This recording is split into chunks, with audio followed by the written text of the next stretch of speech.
Segunda carta de Paulo a Timóteo. Se você puder abrir sua Bíblia comigo, e se você puder, permaneça com ela aberta.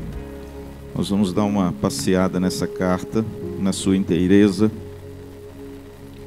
Mas eu quero ler com vocês apenas o capítulo 1, versos de número 1 e 2.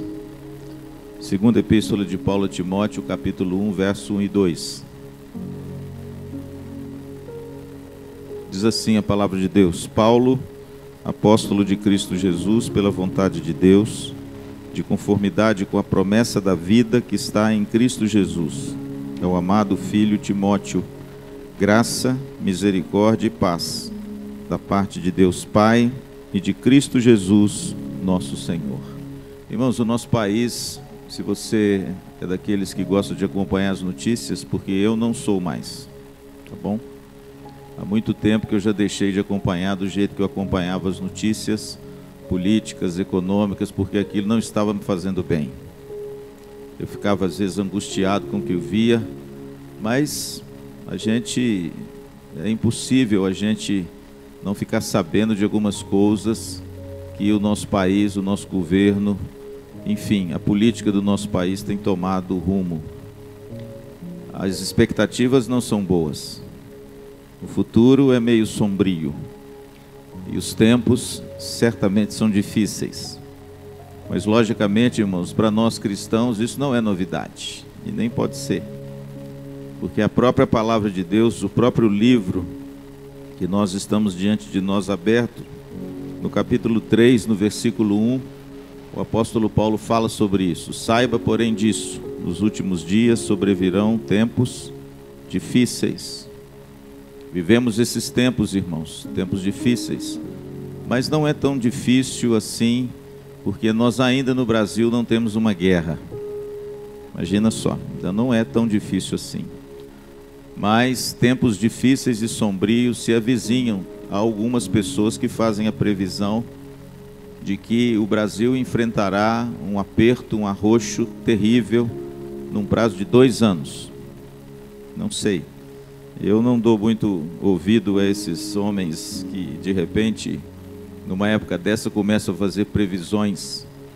Mas a grande realidade é que, se você trabalha, se você faz compra, se você vive a sua vida, você vai ver como as coisas não estão fáceis.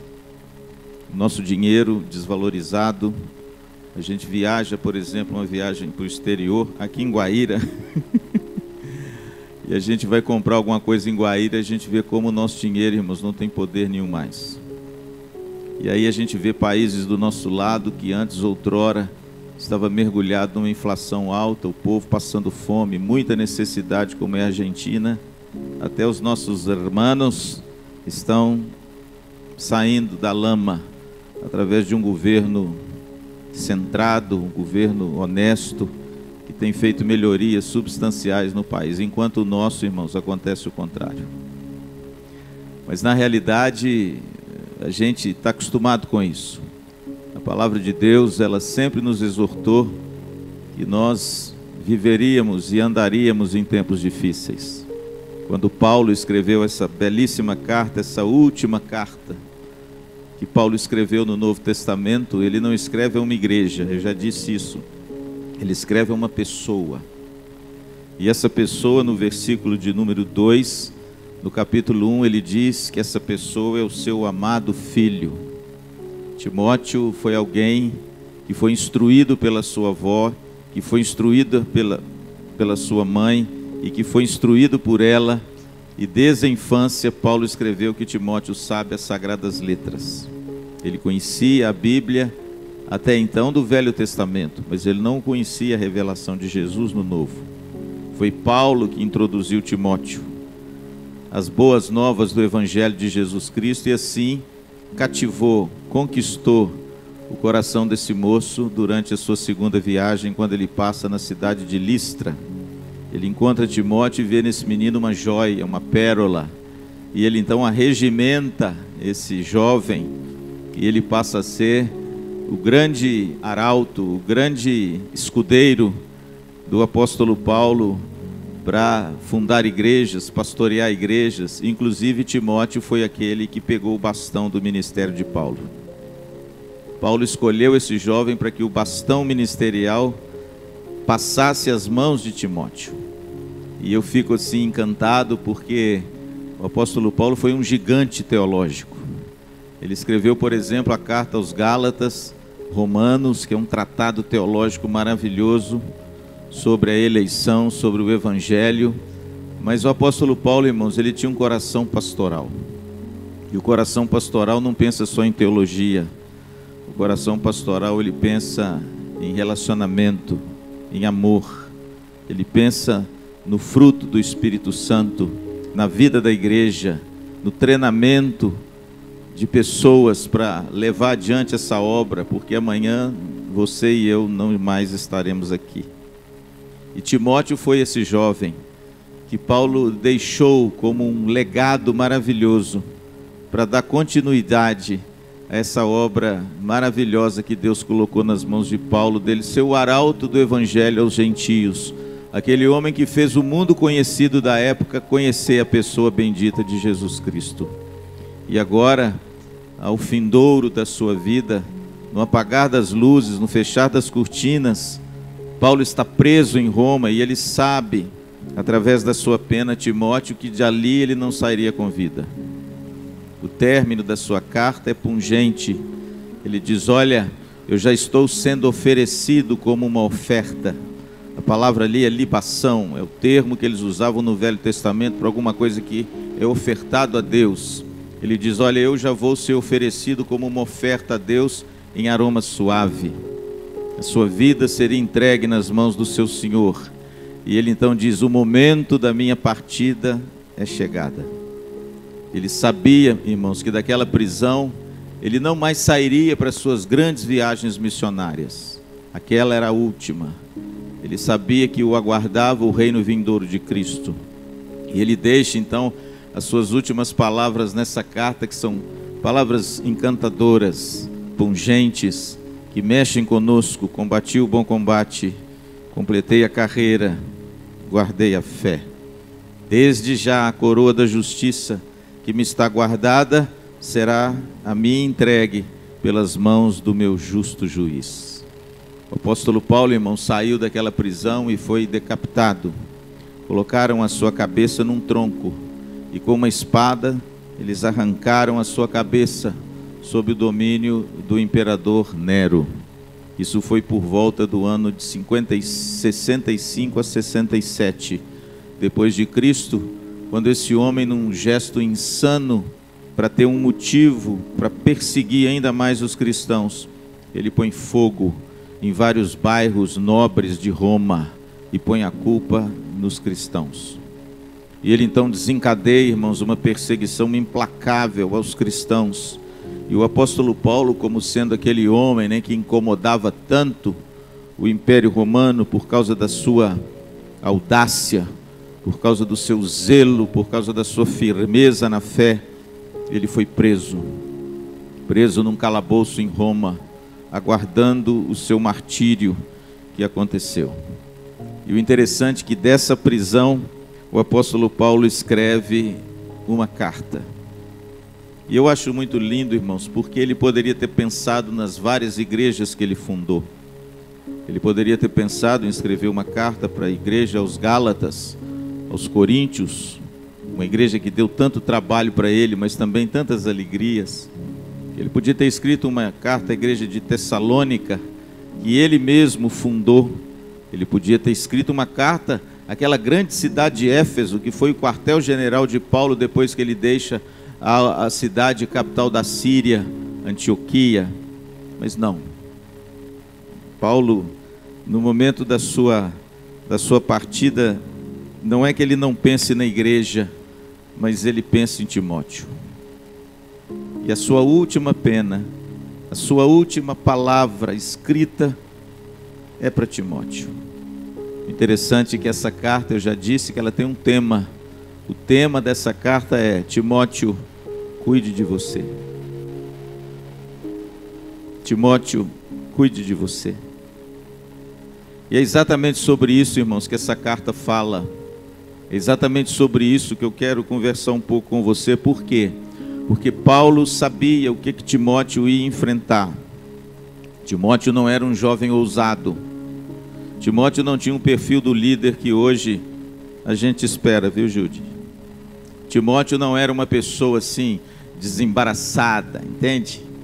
Não era uma pessoa de tomar a dianteira, de fazer e acontecer. Eu acho que se Timóteo vivesse nos nossos dias, ele nunca seria escolhido para nada.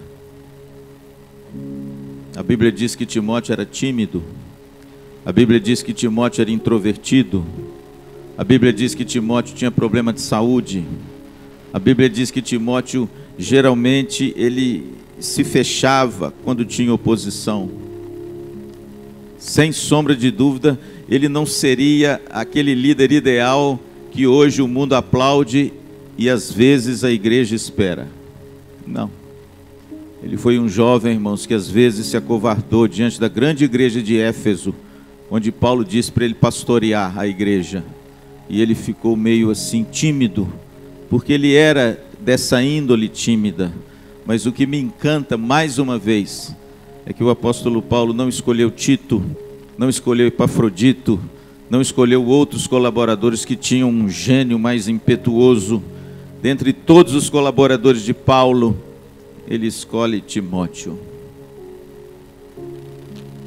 aquele que ninguém escolheria, aquele que de repente ninguém imaginaria que seria o que tomaria as rédeas do grande ministério de Paulo.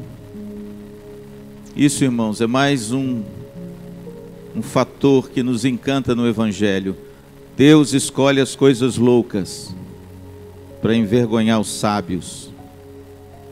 Deus escolhe os pequenos para envergonhar os grandes. Deus escolhe aqueles que não são para envergonhar aqueles que pensam que são. Deus não vê como vê o homem, Deus vê o coração.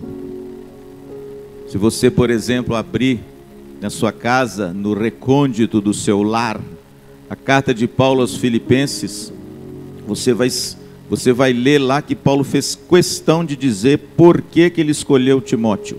Está escrito lá. Não vou dizer para você. Leia lá que você vai ver. Lá estão as razões pelas quais, dentre todos os colaboradores de Paulo, ele escolheu Timóteo. E aí você vai ver por quê. E aí você vai ver que as virtudes e os valores do reino de Deus podem ser diferentes dos seus, dos meus, dos nossos. Acostumado com a sociedade ditar as regras de como ser bem-sucedido no mundo. E é por isso, irmãos, que a gente precisa sempre voltar para o Evangelho, para você não ser enganado. E Paulo, então, irmãos, nesse amor que ele tinha por Timóteo, ao amado filho Timóteo, olha o verso 2, olha como ele se reporta a esse moço. Ele então deixa para Timóteo a sua última pena, as recomendações que ele traz a Timóteo, porque Timóteo enfrentaria tempos muito difíceis. E Paulo sabia que Timóteo era tímido. Paulo andou com ele por muitos anos. Ele andou com Paulo. Paulo chega a dizer que ele serviu a ele como filho ao pai. Está lá em Filipenses 2. E de repente, irmãos, agora Paulo escreve uma carta totalmente devotada ao seu filho. O tema da carta: Timóteo, cuide de você. Eu quero dar a você algumas recomendações, Timóteo, em tempos difíceis, que poderiam muito bem, meus irmãos, serem as mesmas recomendações que Deus nos dá hoje, com as dificuldades que nós já vivemos e as dificuldades que se avizinham cada vez mais. Eu quero extrair dessa carta maravilhosa 6 recomendações. Prometo que eu vou ser rápido, que a gente pinça aqui e ali, mas mostra de forma clara qual era a intenção do coração do apóstolo para com seu filho. É como se Paulo estivesse partindo desse mundo e você, como um pai, estivesse partindo desse mundo, chamasse o seu filho, a quem você muito ama, no pé da sua cama, e lá na hora da partida você falasse assim: filho, eu preciso dizer algumas coisas para você, para que você enfrente os dias difíceis que você vai enfrentar. Esse é Paulo. E o filho é Timóteo. Eu tenho certeza que você escolheria muito bem as palavras, e eu tenho certeza que você diria exatamente aquilo que você deseja que seu filho seguisse, trilhasse, para que ele não sossobrasse, naufragasse, sucumbisse dentro dessas vagas e dessas ondas desse mundo que tentam nos tragar. Pastor, quais são essas recomendações? A primeira delas está aí no capítulo 1, por favor, no versículos 6 e 7.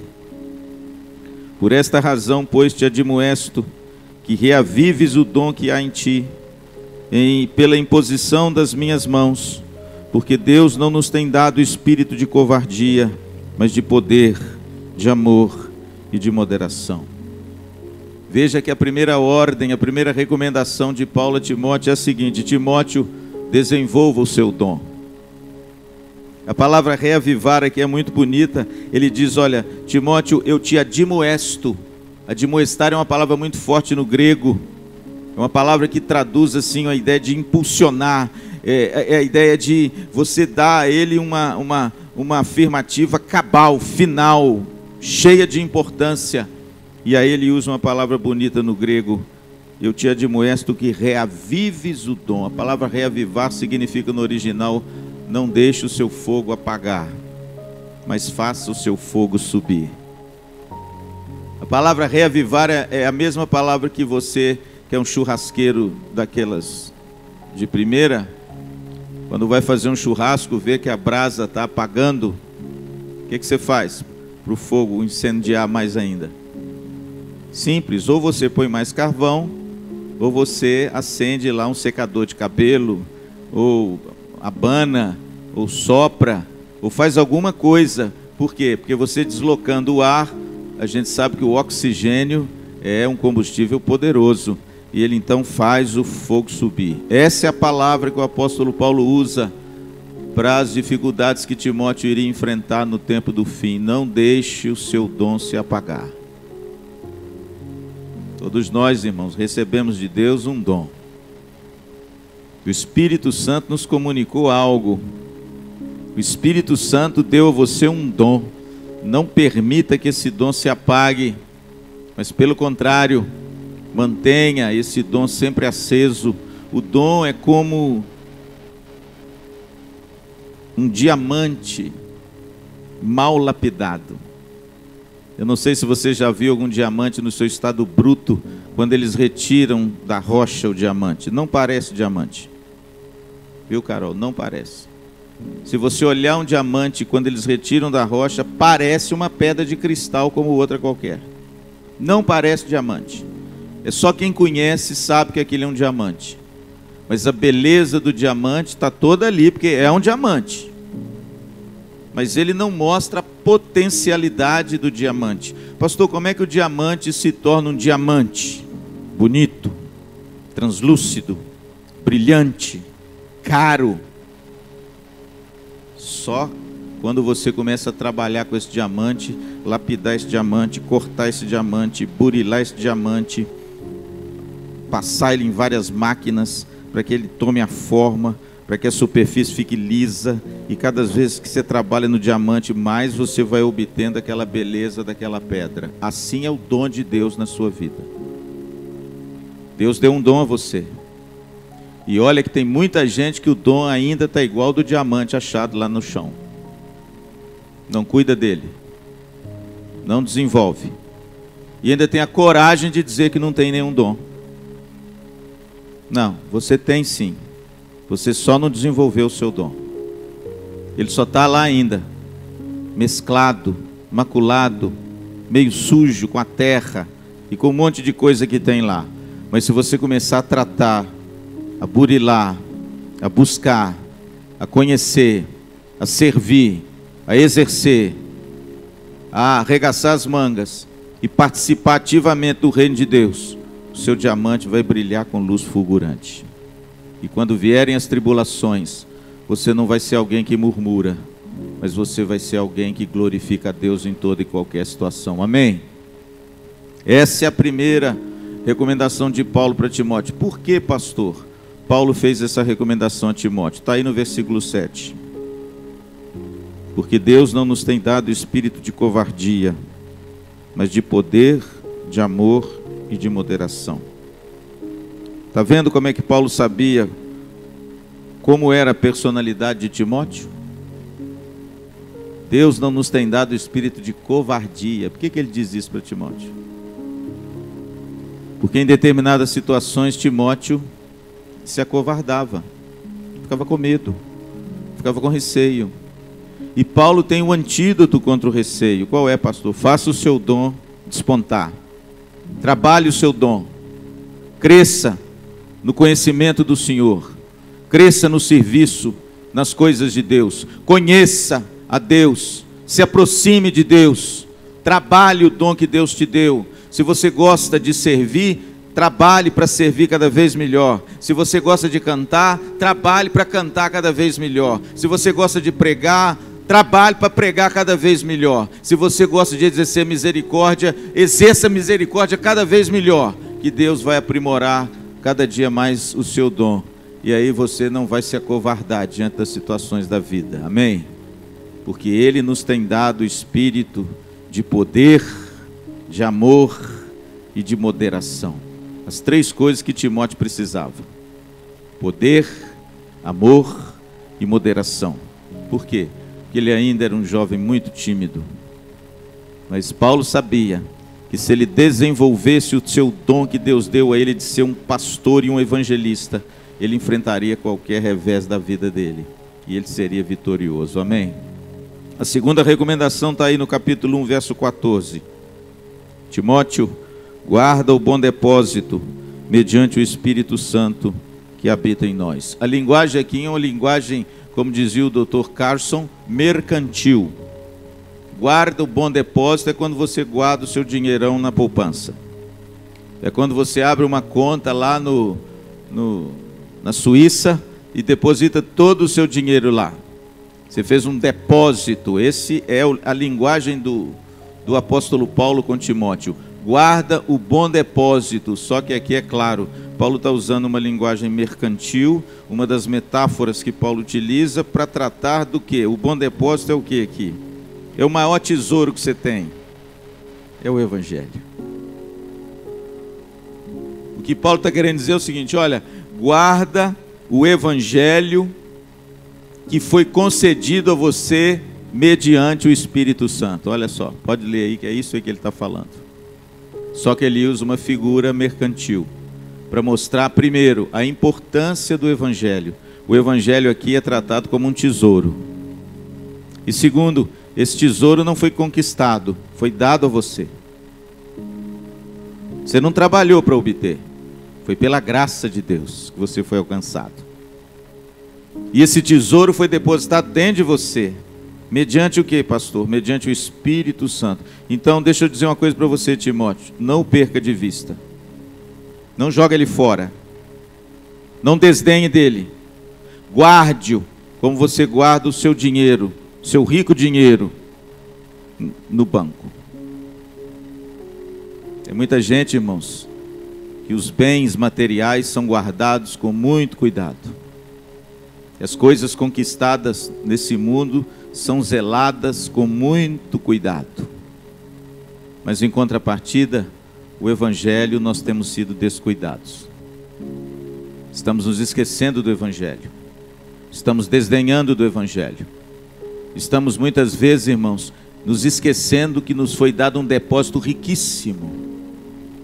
O mais rico de todos. Você não fez nada para adquiri-lo. Foi dado a você pela graça. Talvez seja por isso que tantos o desmereçam. Não é? Que o ser humano gosta de falar assim, quer ver? Eu tenho porque eu mereci. É, meu filho, mas com o Evangelho não. Ninguém merece. Todos somos imerecedores. Agora, como eu sempre gosto de dizer, o Evangelho tem um risco. Qual que é o risco, pastor? E Deus sabe disso. Exatamente esse risco.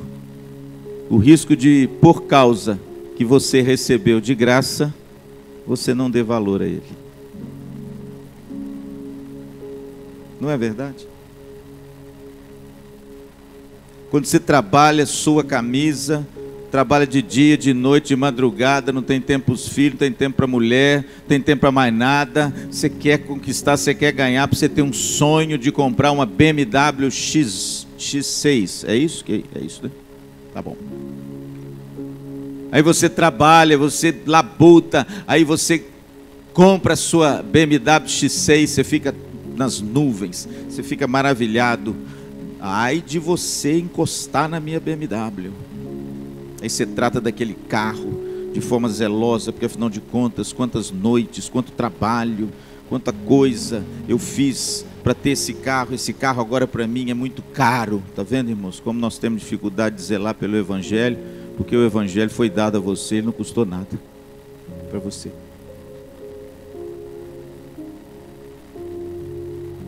E aí, irmãos, o ser humano é um miserável mesmo, porque não custou nada, a gente não valoriza. Não valoriza. Você já viu isso? Porque nos foi oferecido gratuitamente, como diz Paulo, no amado, não pelas vossas obras, mas pela graça de Deus. Porque Deus vos elegeu e vos escolheu antes da fundação do mundo para serdes dele. Porque Deus escolheu você não pelo seu mérito, nem pelo que você é. Porque, como dizia Lutero, a única coisa que eu posso dar para o meu Deus em troca da salvação é o meu pecado. E parece, sabe, Murilo, que a gente desdenha tanto o Evangelho. Parece que ele não tem tanto valor assim para nós. Parece que nós queremos guardar outros depósitos na nossa alma. E a gente não dá valor ao Evangelho. E aí, quando Paulo, na prisão, chama o seu filho por carta, passa a mão em volta do pescoço dele e fala: filho, eu estou partindo dessa terra, você tem um tesouro que foi depositado dentro de você mediante o Espírito Santo, guarda esse tesouro. Essa é a segunda recomendação, irmãos, de Deus em tempos difíceis: guarda o Evangelho. É o nosso tesouro, irmãos. É a nossa joia preciosa. Não é à toa que Jesus contou duas parábolas falando sobre a riqueza de Cristo e do Evangelho. A primeira é da pérola, lembra? Quem lembra da pérola? E a segunda é do tesouro, escondido no campo. Jesus usa essas duas parábolas, uma junta à outra. Ele fala que o reino de Deus é semelhante a um homem que mercadeja pérolas. E tendo achado a pérola de maior valor, ele vai e vende todas as outras pérolas para conseguir essa. Que pérola é essa? É o Evangelho. É Cristo. E da mesma forma ele fala do tesouro escondido no campo. Ele diz que o reino de Deus é como um homem que encontrou um tesouro no campo. E quando ele encontra o tesouro no campo, ele vende tudo que ele tem. Para quê? Para comprar aquele tesouro para ele. Por quê? Porque aquele tesouro vale mais do que tudo. Ah, irmãos, como eu desejo ter esse ardor e esse amor pelo Evangelho de Cristo. Como eu gostaria que o Evangelho de Cristo fosse para a minha vida tudo que eu tenho, tudo que eu sou, o ar que eu respiro.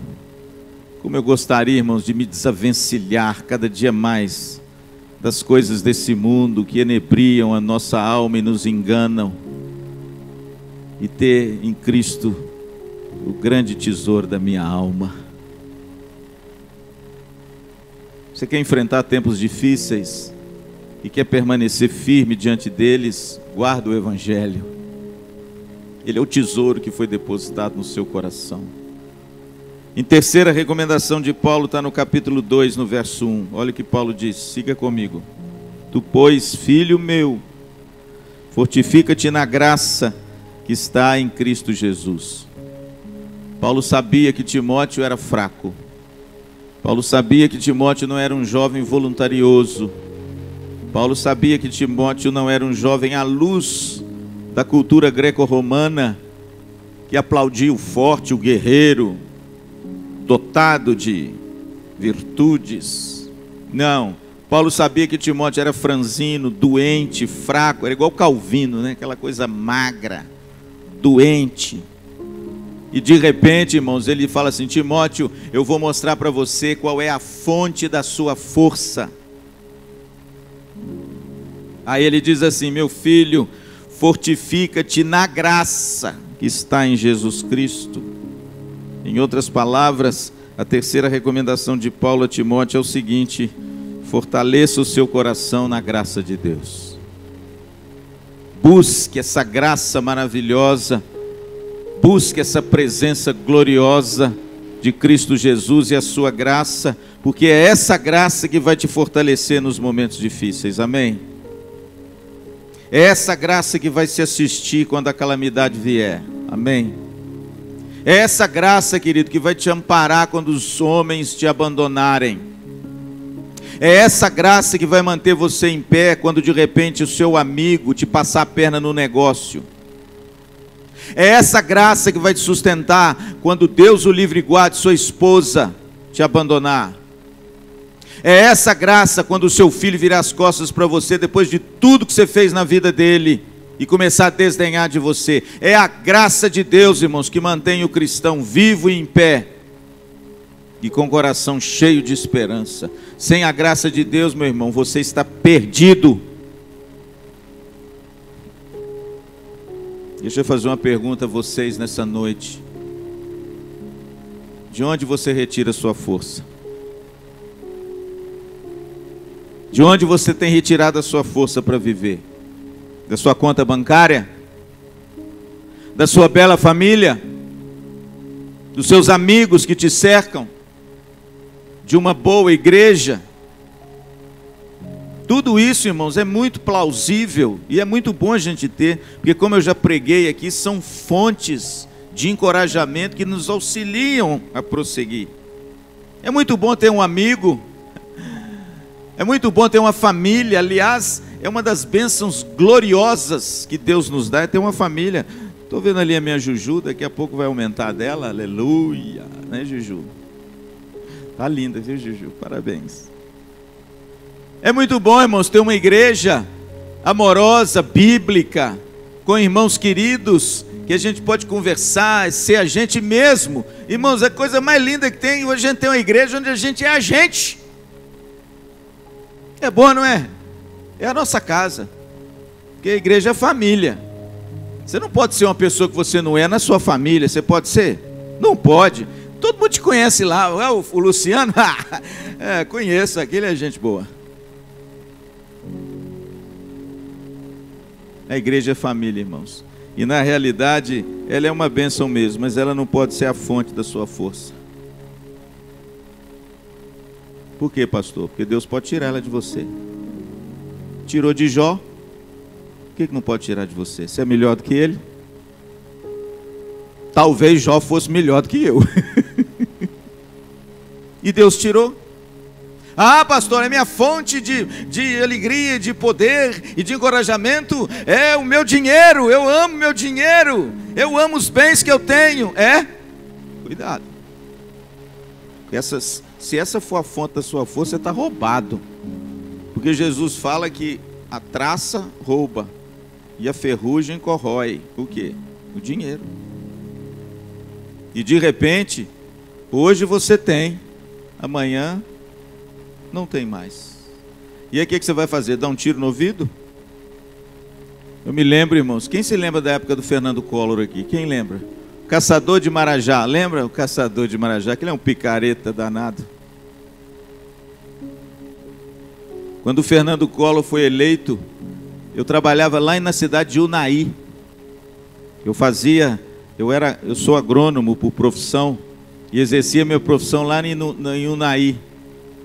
E de repente, irmãos, veio uma notícia bombástica assim do governo Collor para, sei lá o que aquele homem queria, aquele doido queria. Você lembra qual era a notícia? Lembra, Marquezine? Ele confiscou o dinheiro de toda a população brasileira. O que é confiscar? É uma palavra bonita para falar que ele roubou. Não é isso, Marquezine? E da noite para o dia, aquelas pessoas que tinham vultosas quantias em qualquer aplicação financeira, na hora que bateu a senha, tinha assim, 0. 50, né? R$50, eu não sei nem se era real, mas faz de conta que hoje é R$50. Já pensou, R$50, eu vou comprar um McDonald's e vou morrer. Não é assim? Ah, irmãos, eu me lembro quanta gente a gente ficou sabendo, Leonai, que se suicidou. Inclusive, à época nós ficamos sabendo, e uma pessoa, e eu conheci algumas pessoas que o conheceram à época, que inclusive um deles era lá de Balneário Camboriú, um dos homens mais ricos de lá. Época do Fernando Collor, ele pulou do prédio. Deixa eu te fazer uma pergunta. Qual é a fonte da sua força? Sua saúde? Ha! Meu querido, não confie na sua saúde, sabe por quê? Porque assim como dinheiro na mão é vendaval, como dizia a novela lá, saúde, irmãos, toda máquina vai estragando, viu? Até o corpo humano.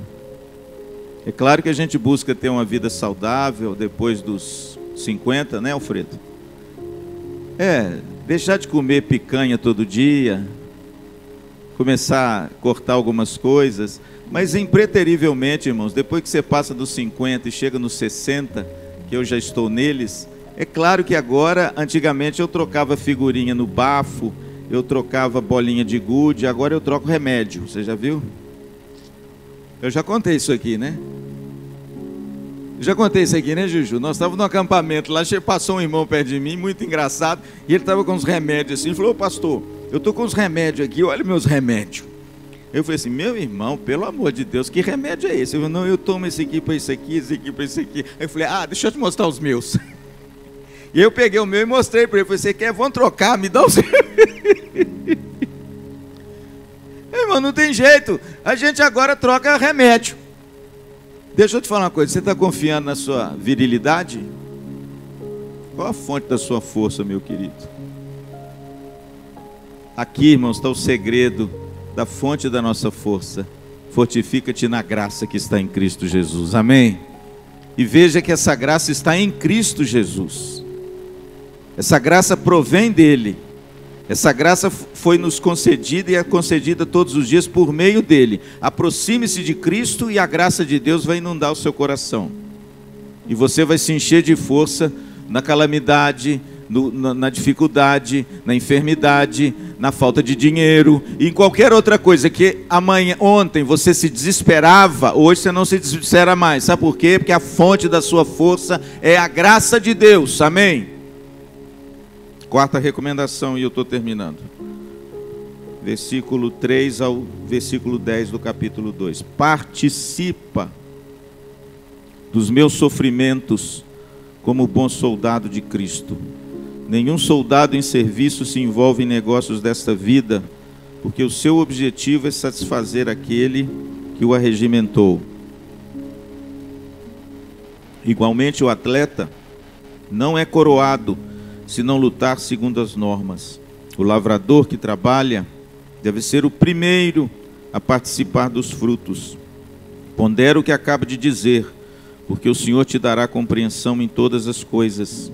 Lembra-te de Jesus Cristo ressuscitado de entre os mortos, descendente de Davi, segundo o meu evangelho, pelo qual, presta atenção, estou sofrendo até algemas, como malfeitor. Contudo, a palavra de Deus não está algemada. Por esta razão, tudo suporto, por causa dos eleitos, para que também eles obtenham a salvação que está em Cristo Jesus, com eterna glória. Veja que o apóstolo Paulo agora está recomendando a Timóteo uma coisa que todo mundo só pensa em fugir. De quê? Do sofrimento. O que Paulo escreve a Timóteo é o seguinte: Timóteo, suporta os sofrimentos. Timóteo, enfrente os sofrimentos. Timóteo, suporte aquilo que a vida cristã tem reservado a você. Porque aí Paulo dá o exemplo dele, ó, eu estou suportando até algemas, por amor de Cristo até agora. É como se Paulo chamasse Timóteo e falasse assim: Timóteo, deixa eu te falar uma coisa, a minha vida não foi um mar de rosas. É só você ler 2 Coríntios que você vai ver o que esse homem enfrentou. As agruras e as dificuldades que ele viveu, as lutas que ele empreendeu, as perseguições que ele sofreu, os martírios que lhe foram impostos. Só de açoites foram 2 sessões de 39 chibatadas, fora as prisões, tumultos, naufrágios, perseguição. Ele faz uma lista, irmãos, de tudo aquilo que ele sofreu por causa do Evangelho. Aí ele chama o seu filho agora e diz assim: filho, o céu não é aqui. Não se engane, a vida cristã, ela é uma maravilhosa dádiva de Deus, mas ela tem percalços e dificuldades, suporte-os. Tem gente que não consegue sofrer. Tem gente que acha que quando sofre é demônio, é maldição, ou está em pecado. Está igual o amigo de Jó. O sujeito começa a pensar o que está errado na vida dele, porque afinal de contas, por que comigo?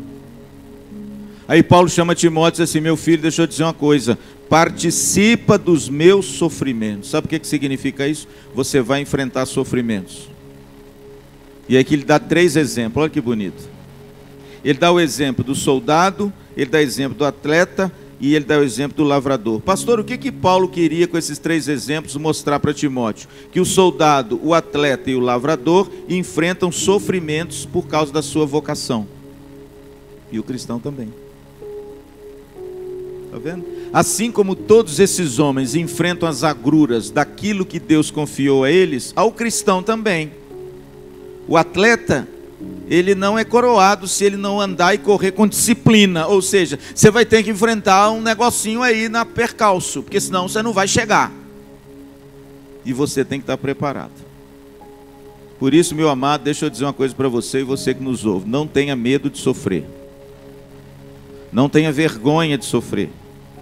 Não se esconda na dor. Não pense que você sofre porque você está no pecado, ou porque você tem uma maldição hereditária, ou porque você está debaixo de penalidade, ou porque você de repente está vivendo fora. Não. O sofrimento é algo inerente à vida cristã. Todo cristão que quer viver de forma digna será perseguido. Jesus disse que os inimigos do homem estarão aonde? Dentro da sua própria casa. É só você sair um pouco fora do quadrado que as pessoas já vão falar mal de você. É só você de repente começar a dizer não para as coisas ruins que os seus amigos vão querer desdenhar de você. É só você pegar sua família no domingo de manhã, vir na igreja, na escola dominical, que eles vão dizer assim: o quê? Virou crente? Isso é de menos, né? Isso quando de repente não acontece coisa pior. Quando você é obrigado no trabalho a mentir, você não mente, eles vão te mandar embora. Quando você de repente na sua empresa é obrigado a fazer alguma falcatrua e você diz não, aí você é mandado embora. Aí eu pergunto, é um tipo de sofrimento ou não? Claro que é. Mas sabe o que Paulo diz para mim e para você em tempos difíceis? Suporta os sofrimentos. Porque eu estou sofrendo como malfeitor em algemas. Veja que Paulo aqui está falando onde ele estava. E aí sabe qual o outro exemplo que ele dá para que Timóteo enfrente o sofrimento? Jesus. Olha o que ele fala de Jesus, vamos lá? Olha que coisa bonita. Fiel é a palavra, se já morremos com ele, também viveremos com ele. Se perseveramos, também com ele reinaremos. Se o negamos, ele por sua vez nos negará. Se somos infiéis, ele permanece fiel, pois de maneira nenhuma pode negar-se a si mesmo. Olhe para Cristo e você vai ver o exemplo maior de sofrimento, que perseverou e foi fiel até o fim. E no sofrimento de Cristo está a sua redenção. Não tenha medo de sofrer, viu, meu irmão? Não tenha medo quando um diagnóstico sombrio bater na porta do laudo do seu doutor, do seu médico. Não tenha medo quando você tiver com uma dorzinha no seio e de repente for no médico e ele fala assim: olha, preciso fazer uma biópsia. Não se desespere. Não se desespere quando as pessoas de repente excluírem você pelo fato simples de você querer fazer as coisas certas, viver de forma honesta e íntegra, por você ser um cristão. Em frente. Não tenha medo de sofrer por Jesus, porque, como dizia o Dr. John Piper, o sofrimento do cristão, e também dizia isso o C.S. Lewis, que tem um livro sobre isso, tem um eterno peso de glória para Deus, o seu sofrimento. E ainda mais sofrer por causa de Cristo, né? Isso é privilégio. Se por causa de Cristo eu sou injuriado, irmãos, eu quero muito ser injuriado, porque aí repousa a bênção da glória de Deus. Amém? Estamos terminando. Pastor, qual a quinta recomendação de Deus em tempos difíceis? Capítulo 3, versículo 14 e 15. Olha que palavra abençoada.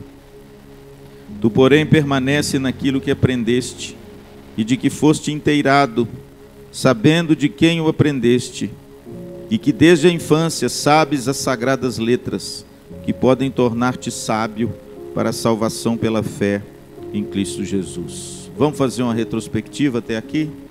Primeira recomendação: desenvolva o seu dom. Trabalhe no seu diamante. Use aquilo que Deus te deu para você se aprimorar cada vez mais. Segundo, guarda o Evangelho. Cuidado para esse tesouro não ser retirado de você.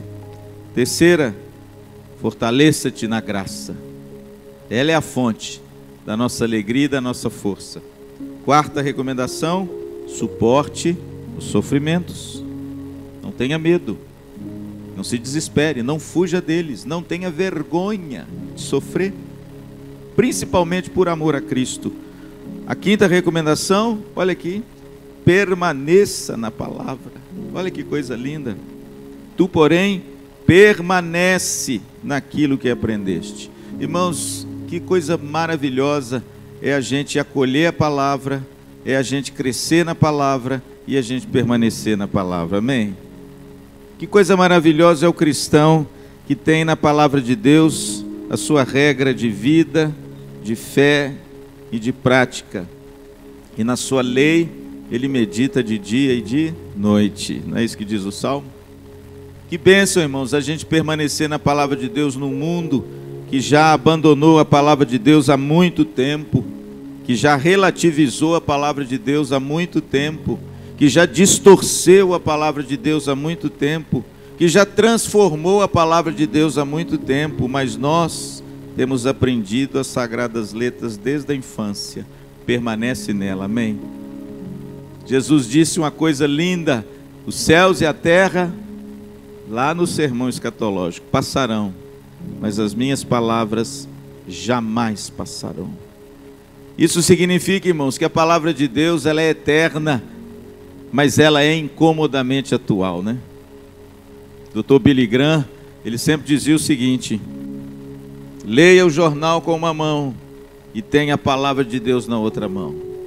Ele falava da atualidade da palavra de Deus, como a palavra de Deus tem respostas aos anseios do homem, como a palavra de Deus norteia o nosso caminho, como a palavra de Deus, como orou Davi no Salmo 119, me torna mais sábio do que todos os outros homens. É a palavra de Deus, irmão. Você quer ser um marido sábio? Permanece na palavra. Você quer ser uma esposa que viva o modelo de Deus no seu casamento? Permaneça na palavra.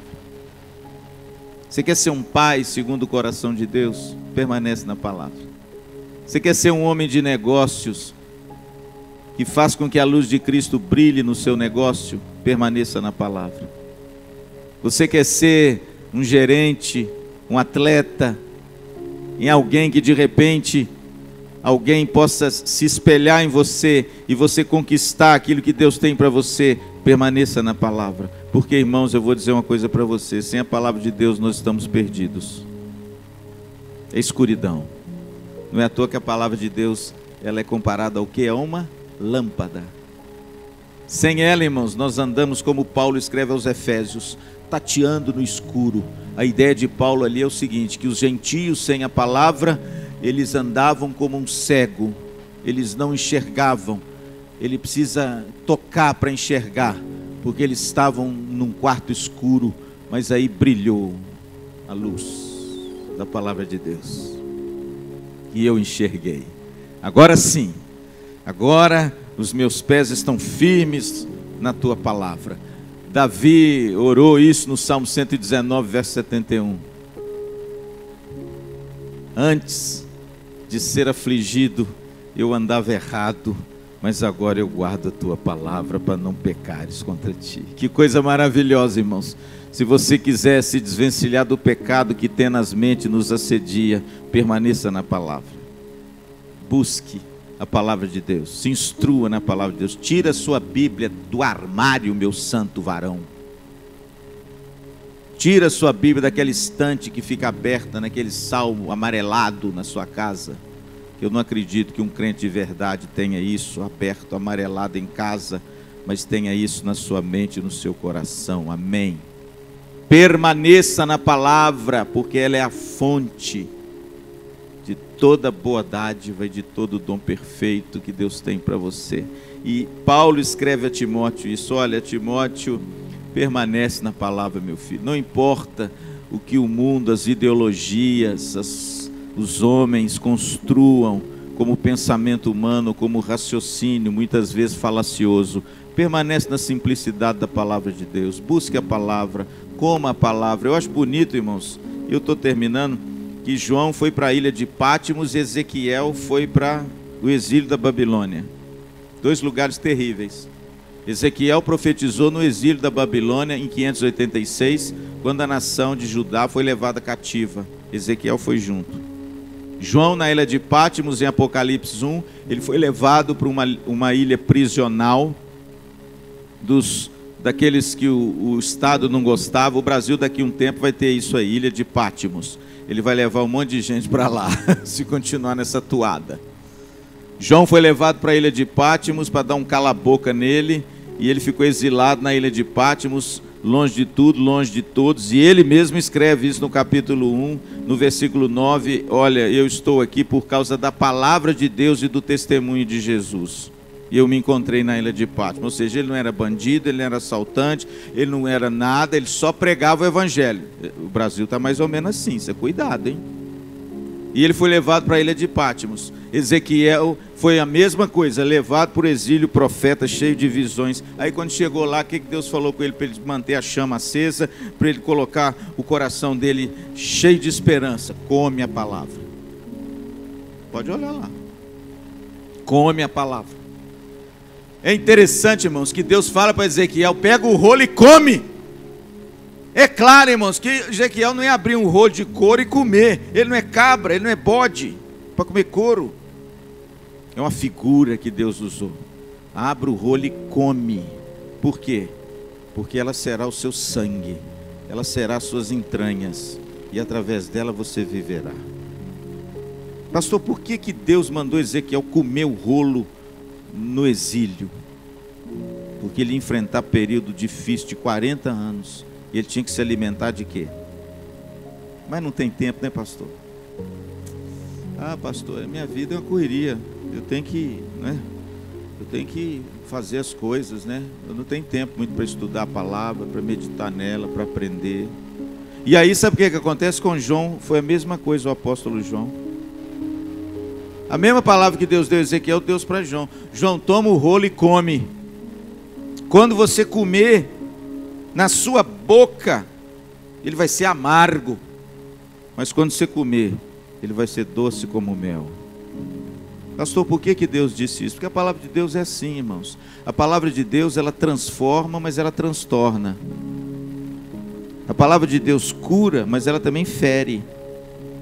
A palavra de Deus é aquela que traz salvação para quem a acolhe, mas condenação para quem a rejeita. Ela é amarga. Tem tanta gente que ouve a palavra de Deus hoje e desdenha, vira o rosto, nega, amargo. Mas uma coisa eu digo, irmãos, é a palavra de Deus que faz o homem viver, amém? Coma e viverá. Timóteo, meu filho, deixa eu te dar uma dica, permanece na palavra. Os tempos são difíceis, você já tem tudo que você precisa na palavra de Deus, viu, gente? E em último lugar, depois que você come a palavra, o que você tem que fazer com ela? Pronto, está aí, ó. Capítulo 4, versículo 1 e 2. Conjuro-te perante Deus e Cristo Jesus, que há de julgar vivos e mortos, pela sua manifestação e pelo seu reino. Prega a palavra. Insta, corrige, quer seja oportuno, quer não. Repreende, exorta, com toda longanimidade e doutrina, pois haverá tempo em que não suportarão a sã doutrina. Pelo contrário, cercar-se-ão de mestres segundo as suas próprias cobiças, como que sentindo coceira nos ouvidos, se recusarão a dar ouvidos às verdades, entregando-se às fábulas. Tu, porém, sê sóbrio em todas as coisas, suporta as aflições, faz o trabalho do evangelista, cumpre cabalmente o teu ministério. Ah, irmãos, qual que é a última recomendação, a sexta e última recomendação em tempos difíceis? Prega a palavra. Porque você pode ser um agente de transformação da sociedade. Você pode ser um agente de mudança da sociedade. Você pode ser um instrumento de Deus para levar essa palavra a quem não conhece. Pastor Luciano não pode pregar no seu trabalho, mas você pode. Pastor Luciano não pode pregar o evangelho no seu consultório, mas você pode. Pastor Luciano não pode pregar o evangelho na sua sala de aula. Eles nem deixam mais, mas você pode. Pastor Luciano não pode pregar o evangelho no seu restaurante, mas você pode. E deve. Porque a palavra de Deus diz isso. Pastor, quais são as recomendações de Deus em tempos difíceis? Prega a palavra. Fala do amor de Deus. Compartilha a sua fé. Conta o seu testemunho. Mostra essa beleza a um mundo caído nas sombras e na escuridão, e a luz de Cristo vai brilhar na vida dessa pessoa. Prega a palavra, Timóteo. Insta, corrige, repreende, exorta com toda longanimidade, ou seja, com toda paciência e mansidão do mundo, mas olha, com base na doutrina, não com base em ideologia. Prega a palavra. Eu gosto da igreja presbiteriana, irmãos, me perdoem. Não é que é a única igreja, Deus me livre disso, né? Quando o sujeito fala que é a única igreja, deixou de ser igreja, virou seita. Mas é uma igreja que até hoje ela tem pautado numa coisa nas suas pregações, não tem? Aqui. Nós não queremos inventar a roda, não, e nem precisamos inventar, porque ela já foi inventada há muitos anos atrás, e olha, é eficaz até hoje, amém? A pregação aqui é o seguinte: pastor, abre a Bíblia e prega. O quê? A palavra de Deus, irmãos, não precisa de inventar nada, está tudo aqui. O problema é que os pastores de hoje, muitos deles, querem inventar moda, mas não querem pregar a Bíblia. Os pastores hoje fazem, sabe o quê? Uma das coisas, eles pegam a Bíblia, fecham a Bíblia na mão, você viu isso daí, Ibope, né? Pega o microfone, não tem púlpito, não tem mais nada. Escurece tudo, aí ele sai pregando. Não sei o que, tal. Aquela vozinha mansa, não sei o que, tal. Pá, a Bíblia fechada, ó, o culto todo, irmãos, a Bíblia fechada. Não, porque o inferno não existe. Deus não manda ninguém para o inferno, eu não posso crer num Deus assim, e o povo ouvindo, e a Bíblia fechada. Dá vontade, será que não tem um na igreja desse bendito que fala assim: pastor, abre a Bíblia, leia a Bíblia, porque se você lê a Bíblia, você vai descobrir a verdade.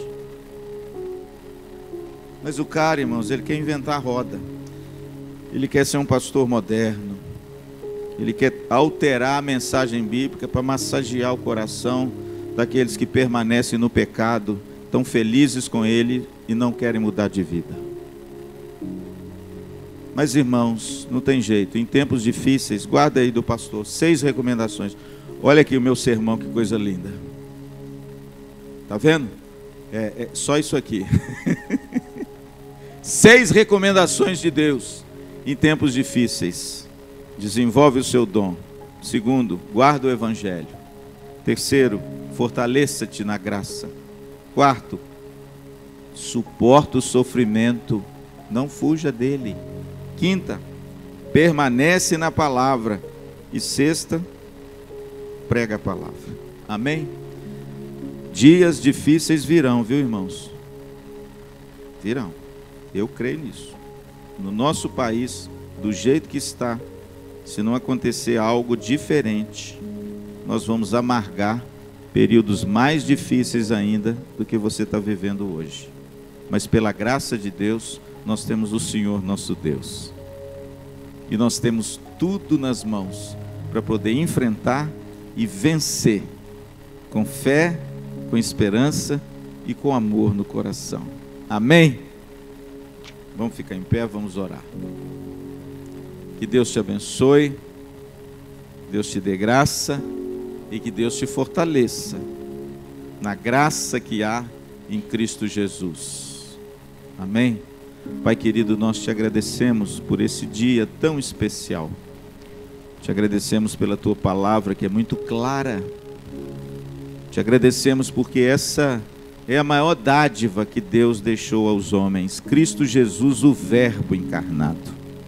Ele se fez carne e habitou entre nós, cheio de graça e de verdade. Obrigado, Senhor, porque nós temos essa revelação última de Deus. Nós não precisamos ir à cata e à caça de mais nada. Nós temos tudo o que necessitamos para uma vida piedosa e vitoriosa nesse mundo. Nós temos a tua palavra e nós temos essa palavra encarnada na pessoa de Cristo e na sua graça. Fortaleça os teus crentes, Senhor. Dê a eles intrepidez e coragem. Dê a eles esse desprendimento das coisas desse mundo, para que eles possam preservar e guardar o verdadeiro tesouro que já foi depositado em cada um deles. Ajuda-nos a valorizá-lo, Senhor. Ajuda-nos a proclamá-lo àqueles que não te conhecem, aonde quer que o Senhor nos enviar. Que sejamos arautos desse evangelho, para que possamos ver os milagres acontecendo diante dos nossos olhos. Ide em paz, meu irmão. Que a graça maravilhosa do nosso Senhor e Salvador Jesus, o amor de Deus nosso Pai, a comunhão e a doce consolação do Espírito Santo, seja sobre a sua vida e sobre toda a igreja do Senhor Jesus, espalhada sobre a face dessa terra, hoje e eternamente, e todos digam amém.